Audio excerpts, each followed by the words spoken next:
Morning and welcome to the Trade Setup right here on BQ Prime. I'm Neeraj Shah, and starting today, joining me on Trade Setup to add a dimension which she brings uniquely to this market aspect is my co-anchor and colleague Tamanna Inamdar. Tamanna, welcome to Trade Setup. Thank you so much, Neeraj, for having me on your very popular show. I hope all of your fans are as kind to me as they are to you. Kind is a good word. They really like the stuff that we do here, Tamanna, and therefore we hope to only increase it and the bandwidth with time. Absolutely. And just the idea is to bring a bigger picture, more dimensions to the trade setup. Yep. So let me begin with the global news flow and what we could be looking at today, what has been happening overnight. So if I start with US markets, they ended flat to positive, but did not really see all of the gains in Monday trade. They did not let go of the Monday trade gains, but it wasn't a super hit kind of a day like it was on Monday. Oil has held up its gains as OPEC plus Saudi, Russia, especially the largest producers, have made it clear that they are not going to really ease off. They're going to continue with their curbs, and supply curbs are going to be seen for quite some time. On the geopolitical front, one aspect to watch out, which really, that's why we saw the nervousness in US markets, was that attack submarines from the United States have now entered the Persian Gulf. It's supposed to be a message to Iran.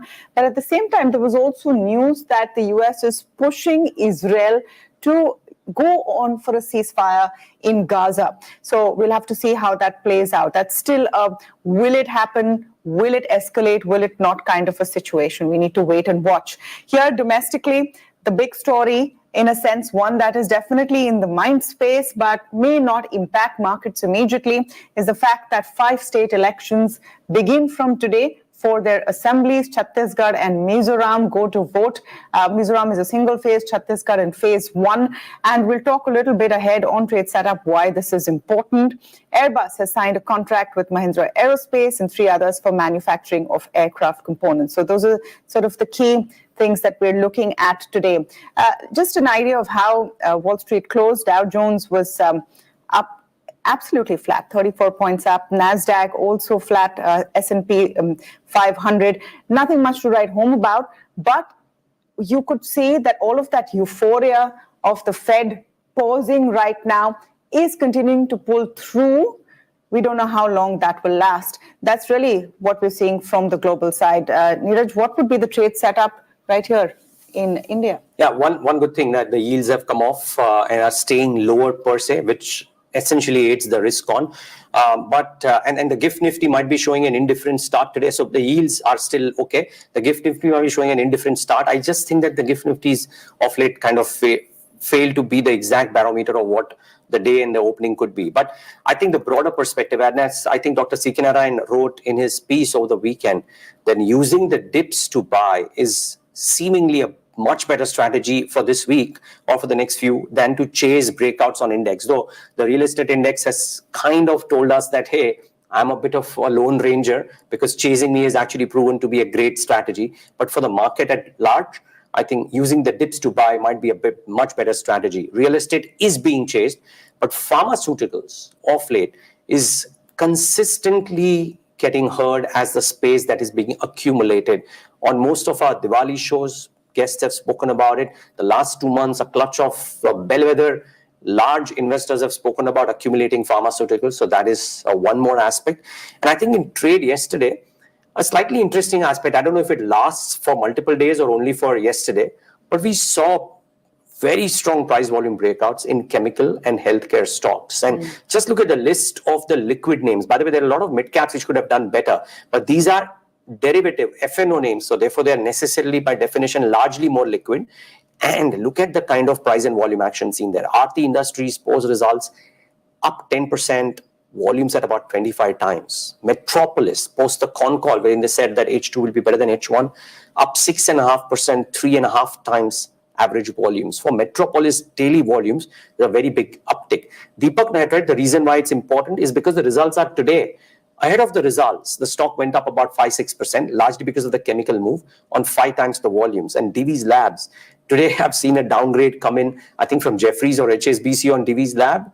The numbers were nothing to write home about, 5% higher on 6 times average volumes. Clearly seeing that piece happening on the healthcare front, which is very, very important. So lots of things to watch out for. Tamanna, just before we get to what to watch out for today, quick perspective. You look at the political space very, very closely. What's to be made of this elections getting underway? Everyone's been calling it a semi-final.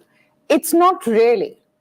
Because if you look at the total, these are assembly elections, so they're for these states. But if you look at the Lok Sabha seats they cover, because that's the real game, of these 5 states, it's a total of about 83 Lok Sabha seats out of 545, which will go to the polls in May of 2024. So what people are looking for is what the trend is. If you look at it as a percentage, it's just about 15% of those seats. What's the mood is the question. 4 months before, what's the mood? Frankly, data shows election after election, cycle after cycle, these pre-Lok Sabha election states might vote differently from what people vote in the Lok Sabha. Voters now more and more are making that distinction that who do I want as my chief minister versus who I want as my prime minister. But it is definitely a factor that markets are talking about, people are talking about, and will be looking for. I dare say, Tamanna, a lot of people, and you might have a better handle on this, obviously, but if the verdict is slightly more favorable to the current central government dispensation and the allies, as opposed to what is being talked about right now, it might actually be a pretty positive impact on the markets. Right now, I think the markets are probably pricing in for the worst. And they were explaining to me the other day that there are a lot of factors currently impacting the state elections, which might swing them either ways. So we have to understand, out of the 5 states going in, BJP has never had a government in Mizoram. It has an ally there, the MNF. There's going to be some impact because of what we saw in the Northeast all of last year, and that's going to spill over. Telangana, the BJP has never been there. It is a regional play. It's between the incumbent and the Congress. The big play is Chhattisgarh, Madhya Pradesh, Rajasthan. Is that telling us what happens in UP, largest states, most Lok Sabha seats? Okay, so let's wait and watch. And a clutch of important results today, IPO offerings today. Yeah, absolutely. IPO offerings today. And, the primary market has really surprised on the positive, even with some of those offerings which were not being seen as very good, but they've seen a great sort of response. ESEF Small Finance Bank is one of them, subscribed 8.3 times on its second day, led by the HNI category. Protean eGov subscribed one time at least on its first day.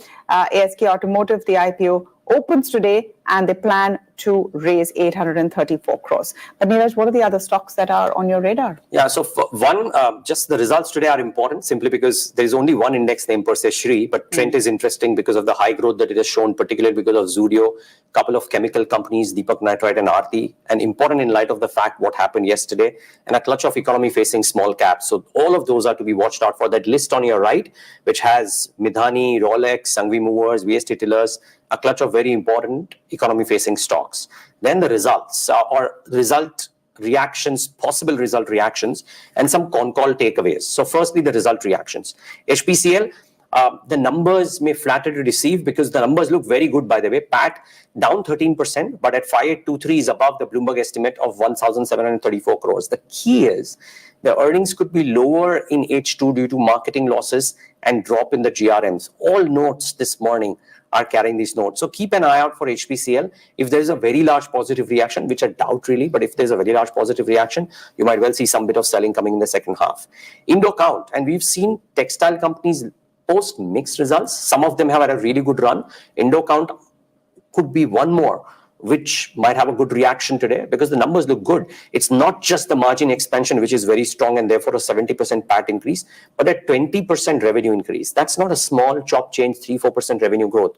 They've shown revenue growth and they're showing profit growth.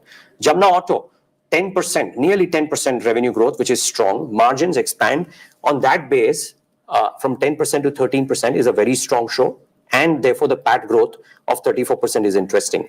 The reason why Dalmia Bharat is interesting today is because sugar companies largely have had a very, very indifferent showing.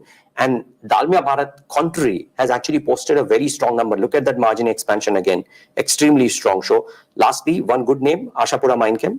Good revenue growth, exceptional margin growth, very good profit growth. But remember, this business is coming off a very tough environment for the last few years, including losses accumulated and then some restructuring, etc.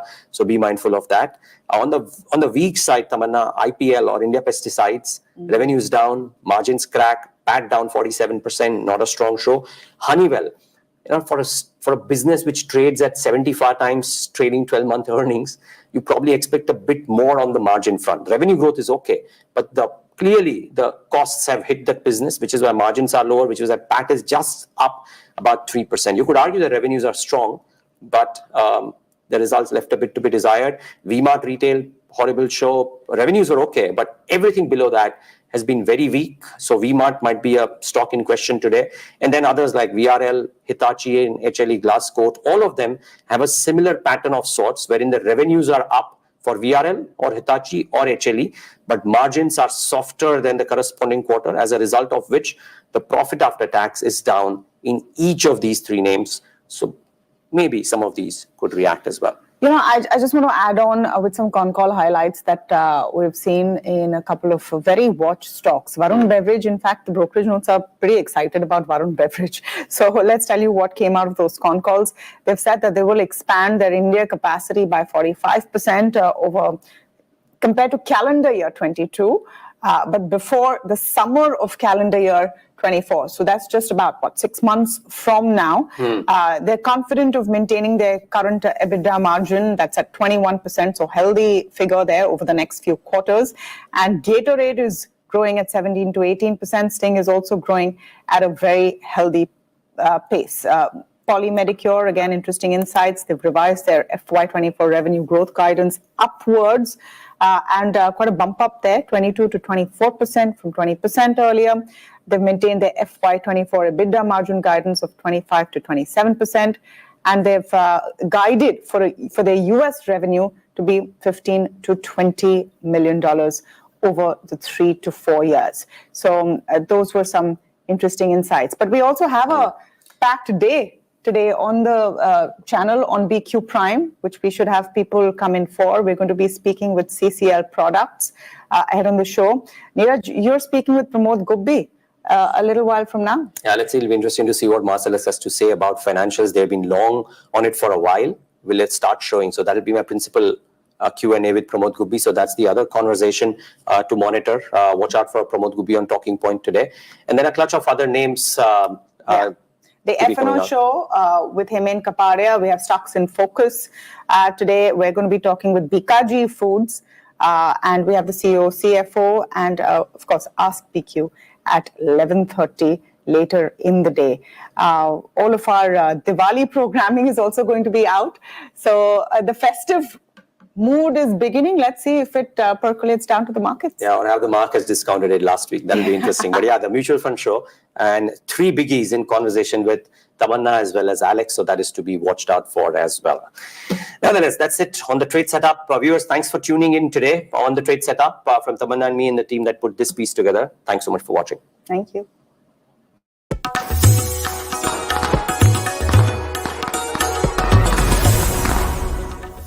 Wishing a very happy Diwali and a prosperous new year to all the viewers and subscribers of BQ Prime.